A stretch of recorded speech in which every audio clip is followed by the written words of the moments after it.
All right, if you just joined us, it's still Journalist Hangout. It's a special Journalist Hangout this beautiful Sunday, and we're looking at the midterm assessment of President Bola Ahmed Tinubu. Yes, Citizen Jones is done with the first half, and I'm to take over for the second half. I'm still here with Babajide Kolade, Otitoji BKO, and Majid Jami. So let's talk economic recovery. Now, when President Bola Tinubu embarked on his economic reforms, with removal of fuel subsidy and floating of the naira as the biggest fallout, he envisaged a tough outcome. But he remains undaunted, expressing confidence that the reforms will yield positive results. In his speech to mark his 2 years in office, President Tinubu said the results are already coming. Okay, BK, the president, if you remember, in his May 29th speech, he said that the reforms are painful, but necessary for long-term stability. But talk to me. The question is, has the pains been worth it? I think that we need to go back to the statement issued by former President Muhammadu Buhari. Okay. I think that's one of the best speeches, best press statements that my Oga, Garba Shehu, you know, a man that I had watched closely since the early 90s when we were both working in Kano, was MD of Triumph Newspapers. I think that was one of the best that he ever put together. Very good English and very thoughtful. And he made the point that, look, these reforms can be painful, but that Nigerians should be patient with the government. When you are coming up with economic reforms, people will not see the gains immediately. But there are other ways by which the gains will be manifest. Okay. For example, the president put an end to the conduit pipe of subsidy. I removed it, freeing more funds for the development of our country. Some states are earning now 3 times or more than even 3 times what they used to earn. That's enough money for them to do a number of things. I've seen many states now able to service their debt. Look at Jigawa and other states. They are servicing their debt now, which will ultimately free up funds for infrastructure development. So that is one. We were subsidizing the value of our currency at a rate that was frightening. And the government was broke. Ways and means and all that. We were printing money just to be able to get by because of those subsidies. Remember, the son of a former PDP chairman has gone to jail now over these subsidies scam. People cannot pretend that there was a scam going on. All of the presidential candidates campaigned on that. Yeah, they exactly. may be changing what they said today, but that's bad politics, and we know some of them for bad politics already. So this singular action, very painful, but it's not unprecedented. We've seen such reform in other countries. People are patient for the gains to begin to manifest. I do not believe in unnecessary symbolism. If we are to go through pain, let's go through pain and expect to see joy in the end. The pain associated with motherhood or childbirth, if you consider it, you will never want to make your wife pregnant. But at the end of the day, it ends in joy. The Yorubas will say, that is what we see. So the president took decided to remove the subsidy. He decided to harmonize the exchange rates. in doing that, we no longer spend the kind of money that we are spending to defend the naira. So ultimately, if we can improve production, production across the board, across the different areas of our economy, the currency will get better. We look forward to that. So that is what, in my view, that is what we need to do. We need an exchange rate that every one of us can be proud of. I still don't believe that this is the right value for our currency. But we started and we are achieving some level of stability. 2 years ago, or let me say 1 year ago, it was frightening. Yeah, it was at the point was like 1,900, you know. So, but at least now some stability, and that boosts investor confidence. True. You know, so people have said, Mr. President, don't walk back on these reforms. I will also say, don't walk back on those reforms, because if we walk back on those reforms, all the gains that we made will be reversed. Exactly. And I'm confident that things will continue to get better across the board. Some changes are happening. We are seeing now, we are able to pay some of our debts. The Sukuk loan, Legacy. 100 billion Sukuk loan. The president, yes, is taking care of that. IMF of COVID course, loan. the IMF 3.4 billion. Legacy. I had Rotimi Amechi saying that the money from subsidy remover is going to their pocket. It's a very responsible statement that Rotimi Amechi made, and he should be ashamed of himself. In a country where the president inherited about just 4 billion by way of foreign reserves, moved it from 4 billion to more than 20 billion. You are saying money saved from subsidy goes into pockets. 7 billion, we had 7 billion to pay by way of pay to creditors, including airlines. Exactly. The government came, freed up, and he came, paid that indebtedness, wiped out that indebtedness, and told anybody who has claims to come over. The CBN did that. And you are saying the money goes into pocket.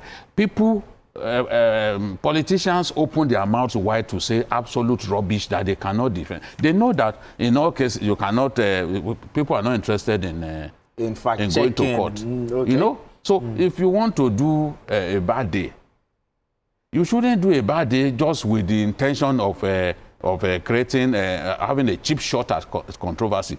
What Rotimi Amechi, who today is parading himself as the champion of democracy in our country, when is the direct opposite of that, amounts to a cheap shot at controversy. Because he cannot defend all of those things. It was the government that he served that owed all of that money that have now been cleared. It cannot... the IMF. Yes, it cannot be selective in terms of the truth that he sees. And Rotimi Amechi is not entitled to his own version of the truth. The truth is by nature self-evident. You cannot say that all of the money, when we can see clearly that states are earning a lot more, and you are saying it's going to their pocket. I mean, it's a silly thing to say. And he knows it in his heart that it has not made any sense. All right, Majid, let's talk about the macroeconomic indicators. The GDP increased at 3.4%, you know, which is the strongest since 2014. And inflation is also coming down. But the question is, how soon will all of these macroeconomic indicators, you know, trickle down to the ordinary man on the street? Yeah. Timing. Yes. Anywhere in the world, just like Buhari, former President Buhari said in his midterm assessment and goodwill message to his successor, President Bola Ahmed Tinubu, he said Nigerians should be patient, that you don't expect the results of reforms to happen overnight. It doesn't happen anywhere in the world. It takes a small grenade to demolish or to bring down a 25-story building. If you come down in we call it controlled demolition. Okay. It will come down in less than probably 1 minute. Yes, it will come down. Controlled demolition. A 25-story building. But if you need to reconstruct that same structure, you can achieve it in 30 days. So, when things get bad, to get it back to shape takes time. But our story in Nigeria is that of a tortoise who has been in the dungeon for 7 days, and somebody now came to rescue him. He's been there for 7 days. Brother said, Mr. Tortoise, please, I forgot one of the equipment that I need to get you out. It will take me just 10 minutes. He said, no, 10 minutes is too long. Take me out of this. I want to be out this moment.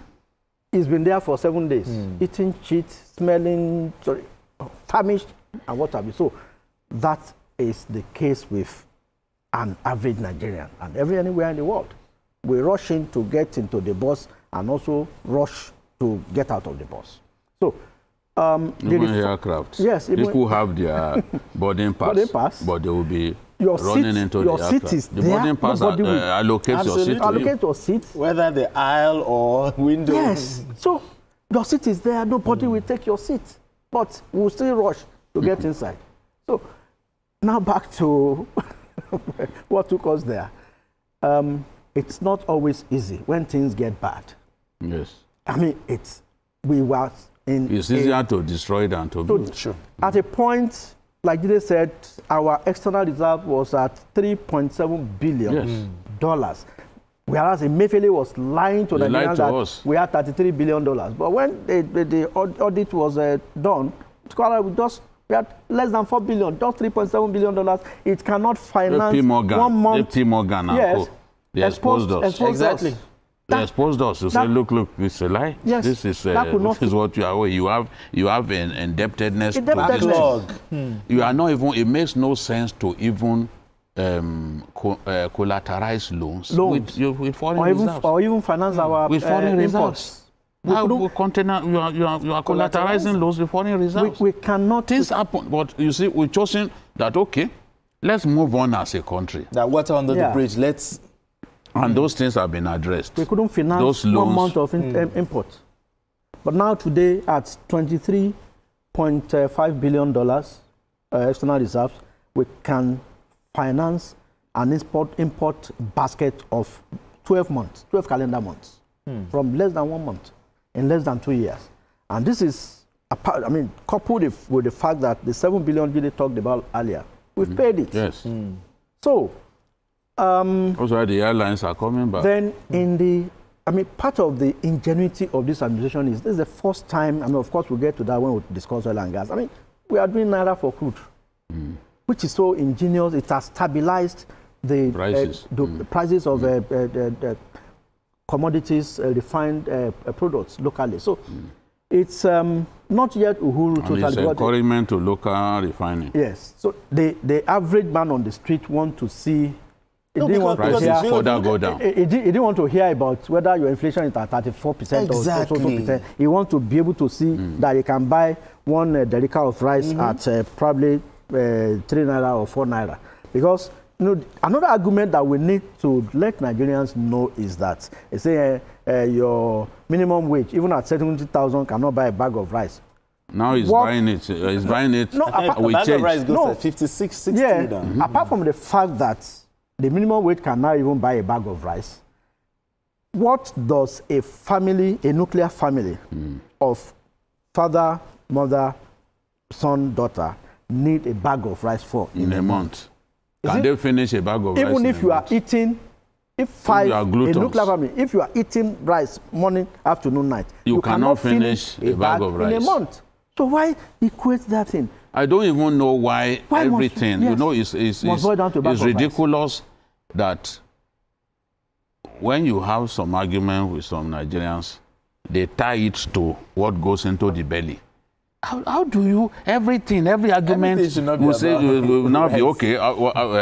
How does it, what impact will it have on the market woman in Everything is not about food.